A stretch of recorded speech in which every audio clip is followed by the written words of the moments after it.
I've been using my books in my real estate business for several months now, and I really enjoy the fact that it gives me instant credibility with whoever I'm dealing with. I've passed them out to some of my neighbors who are thinking of selling their home this spring. I've taken them the same book, this basic seller book, to my open houses, because sometimes people come through who are going to be selling as well as just looking to buy a house.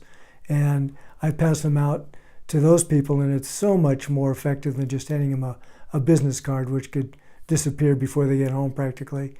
I've used them for the FSBOs. I take them by their house. If I can knock on the door and talk to them, that's always great. If not, I take their address and mail them later.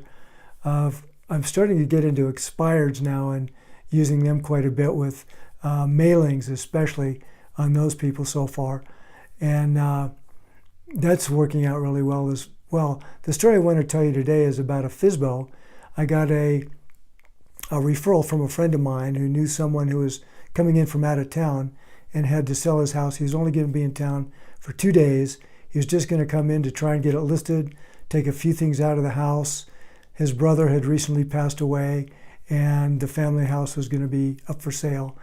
Unfortunately, it had become a hoarder's house, and there was a lien against it from code enforcement.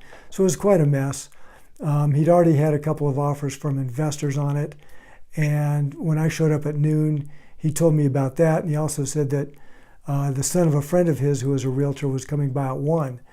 So when I showed up to talk to him, I had my FSBO book, handed it to him, and he glanced through that and showed it to his wife. I got the job on the spot. He didn't even read the book. That's how much credibility it gave me right away. He didn't know me from Adam. So that was pretty cool. And then I was able to call one of my investor friends who gave him a price he couldn't resist.